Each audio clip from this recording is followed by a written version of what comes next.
What's going on, everybody? Welcome back to the channel. Today, some big news in the NBA as Kyrie Irving and Kevin Durant basically confirmed that they're returning to the Brooklyn Nets. At least that's the sentiment in the air right now. A lot of people feel like it's come out, it's been leaked by, sources and rumors and stuff, and it isn't 100% confirmed, but it's something that I and a lot of people have thought about and, pushed towards the last few weeks. It didn't really seem like the Nets were actually trying to trade Kevin Durant. They were actually trying to take down his value and any interest in him at all by asking for guys like Jason Tatum and Jaylen Brown in a deal with both of them in it. I mean, that's just a crazy amount of talent right there for Kevin Durant. You basically give up your entire team and a chance of winning a championship to get Kevin Durant in return.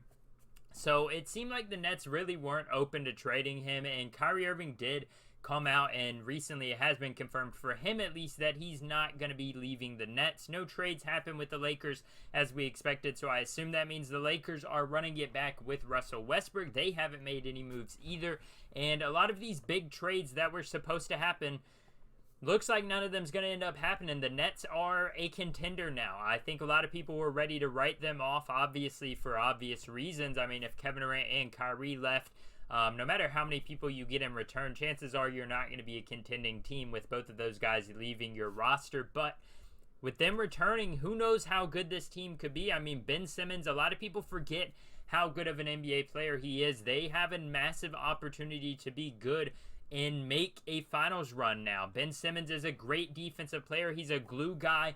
And in my opinion, with the offense around him, Joel Embiid's a good offensive player. But outside of him, the 76ers were missing a lot of offensive talent. They didn't have guys that could take over the game like Joel Embiid or outside of Joel Embiid. But looking at his roster now, you've got Kevin Durant, you've got Kyrie Irving, you've got shooters around him. Cam Thomas is a great offensive weapon. He can't do much outside of that, but he's a really good offensive guy. Joe Harris obviously has kind of slowed down as far as his shooting goes, but he's still a really good shooter. You have all these guys, and you bring Ben Simmons in, and he's just going to be able to play his role perfectly if he gets on the court. Defensively, offensively, he's going to be able to play make. He's going to be able to run your offense when Kyrie's off the court. When Kyrie's on the court, you can allow Kyrie or whatever you want to call him, to run some off-ball plays, some, where the defense can't put their entire focus on him. On top of that, I think a lot of this time, hopefully for Ben Simmons, he's been using to, while he probably hasn't been using it to improve his three-point shooting, at least at some point work on his offensive game. I mean, there's a lot of things that he could do to improve it, improve his confidence overall, whether that's just getting into the paint, getting layups, getting dunks, playing well on offense. We know he's got the talent, but is he going to put the work in? And that's really what could make or break this Nets season, especially with the news of Kevin Durant and Kyrie Irving most likely returning to Brooklyn for this next season. And I'm honestly not too shocked by this breaking news. I mean, a lot of news outlets acted like it was the biggest thing ever, but it's been something that's just been slowly building, like a snowball, just rolling and just building up bigger and bigger. And I kind of had a feeling it was going to happen eventually or within the next few weeks. But what are you going to do about it? There's a chance that this doesn't work out again. We saw last year the Nets just didn't have much chemistry. Trading James Harden, they struggled in the regular season. They kind of, despite injuries to a few key players, they did have their roster for a good portion of the season. And Kyrie Irving playing part-time, though, did not help. But they just kind of hobbled into the playoffs. They got the 8th seed after winning in the play-in tournament. And you get swept by the Celtics. And then the year before that, Game 7, a freak loss to the Bucks in that second round. And, I mean, you've got to say an if.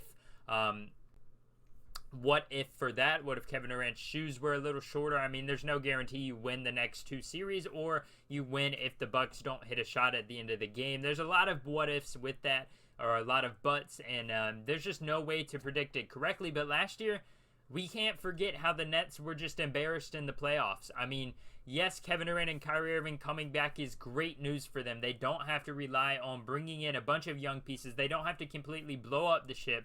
But they lost Andre Drummond. They still haven't really addressed their bench or their depth. I mean, Nicholas Claxton's okay, but I personally don't see him as a starting center on a lot of contending teams, much less rebuilding teams. I think he's a good defensive guy. He's an all-right offensive weapon as far as lobs go and pick and rolls. But outside of that, he doesn't give you much versatility. This Nets roster has a lot of room to grow and a lot of places that they need to improve. I mean, Seth Curry's still there.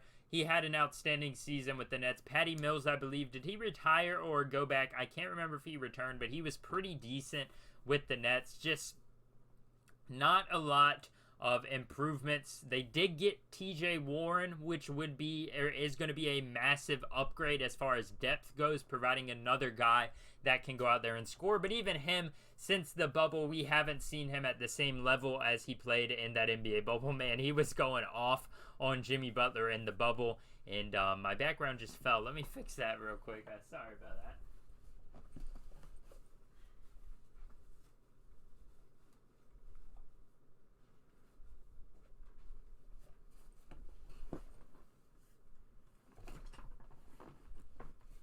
Alright, that should be better. Hopefully it doesn't fall again. But TJ Warren comes in and is a good acquisition. This team, I just don't know how great they're going to be even with Kevin Durant and Kyrie Irving. Now, you do have to take into account, like I said earlier, Kyrie is going to be a full-time player for most likely this year.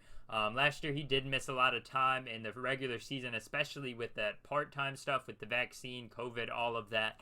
And whether you agree or disagree with that, I mean, that was his option, and I guess, it makes sense that he wasn't able to play if that's what the rules were.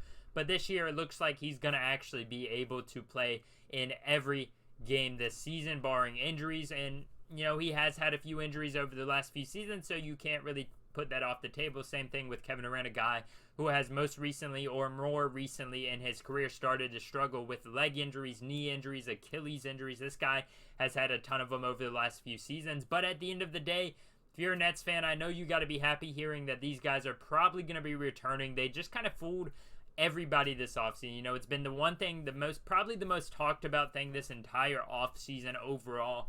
Kevin Durant's going to be leaving. Kyrie's going to be leaving. The Nets are going to be bad. What are they going to do with Ben Simmons? All of this culminates into them just saying they're going to return back to Brooklyn.